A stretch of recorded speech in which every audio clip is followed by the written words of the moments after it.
Hello family, सर्वांना नवरात्रीच्या खूप खूप शुभेच्छा। जसं की आज नवरात्रीचा पहिला दिवस आहे, सो आपण पाहूया की आज मी काय नवीन डिश बनवत आहे।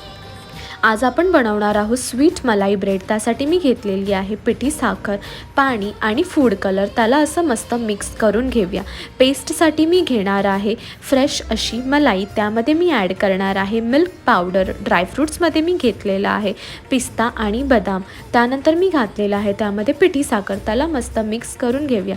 त्यानंतर मी घेणार आहे ब्रेडचे स्लाइस। त्याला असे गोल अशा आकारामध्ये मी कट करून घेणार आहे। जी आपण पेस्ट बनवलेली आहे ती ह्याच्यावरती लावून घेऊया आणि दुसरा ब्रेड ठेवून ह्याला प्रॉपरली प्रेस करून घेऊया।